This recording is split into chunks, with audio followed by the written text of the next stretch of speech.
laissons la parole à Valérie. Amen. Et on comprend pourquoi le combat fait rage autour de la terre d'Israël, puisque c'est là que le Messie va revenir régner. Oui, Non, et nous avec lui. Évidemment, Oui, le diable ne veut pas que Jésus revienne sur cette terre d'Israël. Comme Jacques le dit, Jacques Collan le dit souvent, mais s'il n'y a pas de terre d'Israël, Jésus ne peut pas revenir, puisque c'est bien là, dans le réceptacle, qu'il doit revenir et on comprend pourquoi euh, cette terre, ce petit bout de terre est si convoité et, euh, et depuis toujours. Alors moi, ce que je voudrais vous dire ce matin, j'ai regardé l'invitation de Yves pour le Zoom avec ce verset, Tu n'auras pas d'autre Dieu devant moi, donc dans Deutéronome 5:7. Alors, je ne sais pas vous, mais moi, chaque fois qu'il y a un verset, je le regarde dans toutes les versions, et puis évidemment, je vais à la source. Alors, à la source, en hébreu, en mot à mot, il est écrit, Il ne sera pas pour toi des dieux autres en face de moi. Et celui qui le traduit le mieux dans toutes les traductions que j'ai regardées, c'est Chouraki. Chouraki, il traduit ceci, donc Deutéronome 5:7, Il ne sera pas pour toi d'autre Elohim contre mes faces. Et poursuit au verset 8, parce que c'est bien d'avoir la globalité un petit peu du verset, Tu ne feras pour toi sculpture ni toute image de ce qui est dans les ciels en haut, sur la terre en bas, dans les eaux sous la terre. Tu ne te prosterneras pas devant elles, tu ne les serviras pas. Une autre traduction de sculpture dans le mot à mot, dans le mot hébreu, est statue.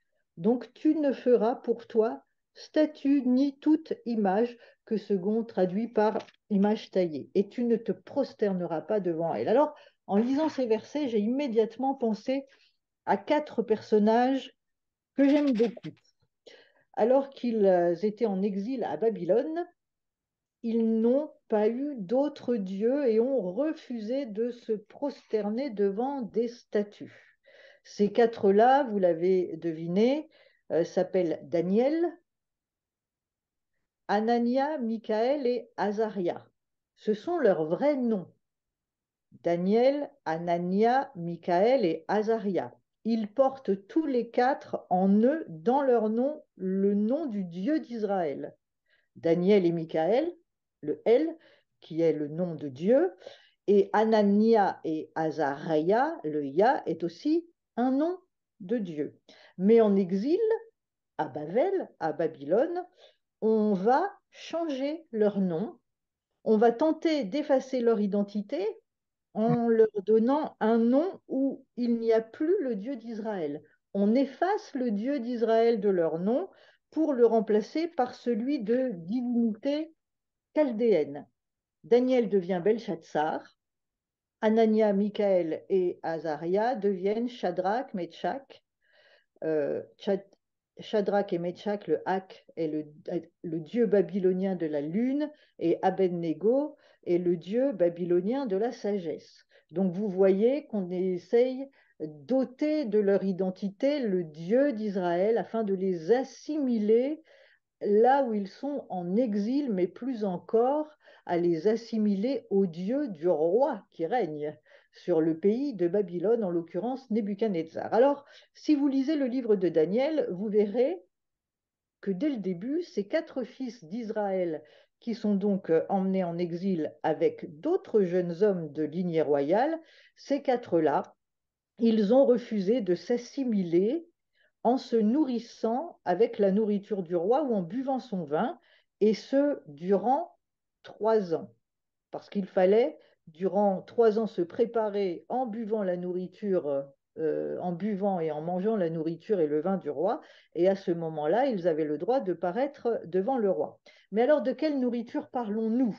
Moi, ce que je vais vous parler ce matin, ce n'est pas la nourriture terrestre, mais bien la nourriture céleste, la nourriture spirituelle, parce que c'est ce qui nous intéresse au premier plan, parce que nous-mêmes, nous sommes aujourd'hui des Daniel, des Michaël, des Azaria et des Anania. Donc, cette nourriture-là, qu'est-ce que c'est? Eh bien, sur le plan spirituel, la nourriture du roi de Babylone, c'est la pensée de ce monde. Et ça nous parle en ce moment, la pensée de ce monde, notamment en ce qui concerne le traitement de l'actualité d'Israël. Qu'est-ce que c'est la pensée de ce monde? Si vous suivez les informations, euh, vous pouvez être troublé en disant mais Israël, c'est pas bien, la politique, nana, ils attaquent, oulala. Enfin bon, on peut être ému dans nos sentiments humains de ce qui se passe. Et effectivement, on est ému de voir les enfants palestiniens, tout ce peuple qui n'y est pour rien. Évidemment, on est ému pour eux. Mais là, si on se conforme à cette pensée du monde, on vise et on manque le but de la pensée de Dieu, de la pensée d'Israël pour son peuple, et donc de notre rôle, de notre pensée et de notre action en leur faveur. Alors, je vous parle d'Israël parce que c'est le sujet brûlant du moment, mais c'est comme ça dans tout. Dans tout, si vous avez la pensée du monde, elle est contraire à la pensée de Dieu.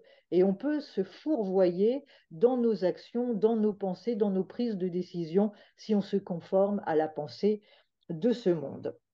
Alors, Daniel, Anania, Michaël et Azaria, ils ont donc refusé de se souiller, parce que cette nourriture du roi, elle allait les souiller, tout comme la pensée du monde, si on l'intègre, elle va nous souiller, elle va nous polluer. Ils ont donc refusé de boire le vin du roi également et ont demandé de l'eau. Alors l'eau, qu'est-ce que ça nous rappelle? Eh bien tout simplement, ils buvaient l'eau de la parole, l'eau d'en haut qui les vivifiait. Conséquence, lorsque le temps fixé par le roi, c'est-à-dire les 3 ans, est arrivé, pour qu'ils paraissent devant le roi, ils ont été trouvés 10 fois supérieurs à tous les magiciens et à tous les exorcistes de Babylone. 10 fois, 10. C'est la nature de Dieu, c'est la plénitude de Dieu. Daniel, Anania, Michaël et Azaria ont refusé qu'on leur vole leur identité en leur donnant le nom qui contenait des dieux étrangers. Ils ont gardé en eux le Dieu d'Israël. Ils ont gardé sa parole. Ils se sont nourris de lui. Ils se sont vivifiés en buvant l'eau d'en haut. Ils ont refusé de s'assimiler, de se souiller avec la nourriture de Nebuchadnezzar, qui sur le plan spirituel représente donc la pensée de ce monde. Leur nourriture quotidienne était céleste. Ils se nourrissaient de la parole révélée. Voilà pourquoi ils ont été trouvés 10 fois supérieurs à tous les magiciens et autres exorcistes de Babylone. 10 fois, je vous le rappelle, 10, c'est la plénitude de Dieu. Ces quatre-là, desquels nous devons nous inspirer, étaient remplis de la plénitude de Dieu. Ils n'avaient pas d'autre Dieu que le Dieu d'Israël. Et c'est rempli de cette plénitude que durant leur exil, ils vont traverser avec succès des épreuves et pas des moindres. La fosse au lion pour Daniel et la fournaise ardente, traduite littéralement par le feu brûlant pour Anania, Michaël et Azaria, qui étaient connus donc à la cour du roi comme Shadrach, Meshach et Abed-Nego. Dans le chapitre 3 du livre de Daniel, nous apprenons que le roi Nebuchadnezzar se fait faire une immense statue d'or et ordonne qu'on l'adore. Mais les 3 fils d'Israël, qui ont fait leur cette parole d'Adonai, je vais vous la relire, nous l'avons lu au début, il ne sera pas pour toi d'autre Élohim contre mes faces. Tu ne feras pour toi statue ni toute image de ce qui est dans les ciels, en haut, sur la terre, en bas, dans les eaux, sous la terre. Tu ne te prosterneras pas devant elles et tu ne les servira pas. Les fils d'Israël avaient fait leur cette parole. Ils étaient remplis, elle faisait partie d'eux, cette parole. On ne sait pas s'ils avaient une Torah qu'ils avaient pu emmener en exil. En tout cas, la parole, elle était imprégnée, imprimée, elle faisait partie d'eux. C'était leur nature, cette parole. Alors, ils ne vont pas se prosterner, évidemment, devant la statue de Nebuchadnezzar et ils vont être dénoncés, risquant la sentence réservée à ceux qui n'adorent pas la statue d'or, c'est-à-dire le feu brûlant, la fournaise ardente. Alors, lisons Daniel 3, chapitre 3, versets 13 à 15, dans la Bible juive.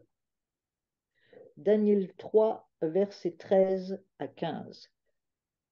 Ils refusent donc de se prosterner devant la statue et ils sont dénoncés par des bien-pensants. Déjà, les juifs de l'époque, puisqu'il s'agit de juifs, étaient dénoncés par les autres remplis de jalousie qui servaient aussi le roi Nebuchadnezzar. Donc, dans un accès de fureur, Nebuchadnezzar ordonna qu'on amène Shadrach, Meshach et Abed-Négo. Lorsque les hommes eurent été amenés devant le roi, Nebuchadnezzar leur dit, Shadrach, Meshach, Abed-Négo, est-il vrai que vous ne servez pas mes dieux, ni n'adorez la statue d'or que j'ai érigée? Bien. Lorsque vous entendrez le son du cor, de la flûte, de la harpe, de la cithare, du luth, de la cornemuse et des autres instruments de musique, si vous êtes prêts à tomber et à adorer la statue d'or, très bien. Mais si vous refusez d'adorer, vous serez immédiatement jeté dans une fournaise ardente. Et quel Dieu vous délivrera alors de mon pouvoir? Shadrach, Meshach et Abed-Négo répondirent au roi. Ta question ne demande pas de réponse de notre part. Majesté, si notre Dieu que nous servons peut nous délivrer, il nous délivrera de la fournaise ardente, de ton pouvoir.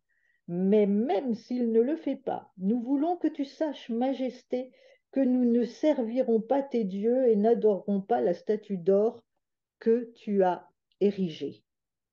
Et quelle sera la réponse de ceux qui se nourrissent quotidiennement de l'arbre de vie? Eh bien, je viens de vous le lire, c'est le verset 16.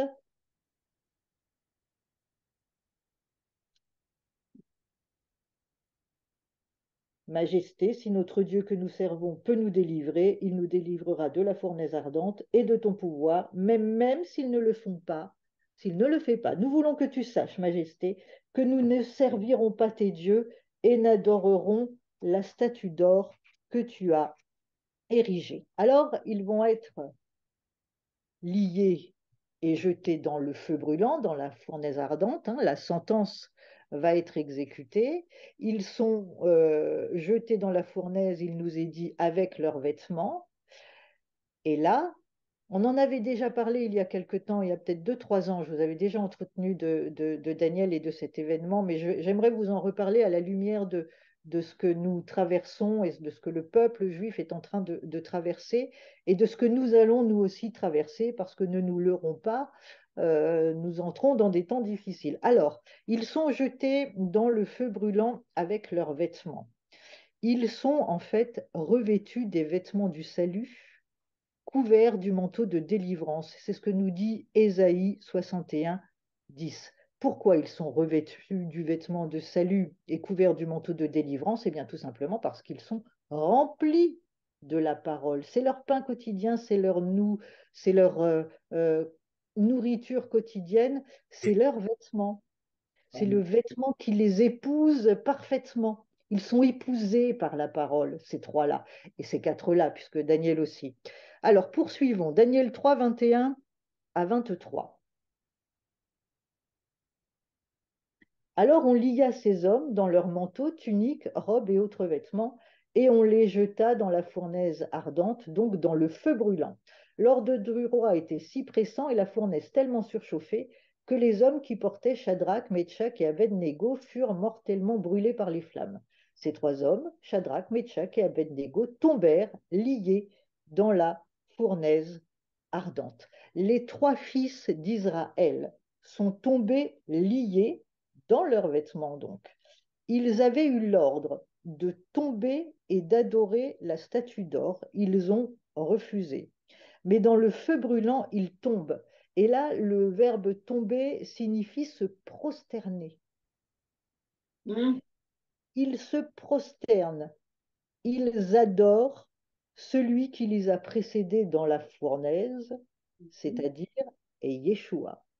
Comme Jean dans l'Apocalypse, Apocalypse 1,17, quand il voit Yeshua, il nous est dit qu'il voit Yeshua dans sa gloire, et Jean lui-même dit, quand je le vis, je tombais à ses pieds comme mort, je me prosternais à ses pieds. Alors lisons la suite, Daniel 3, 24 à 27.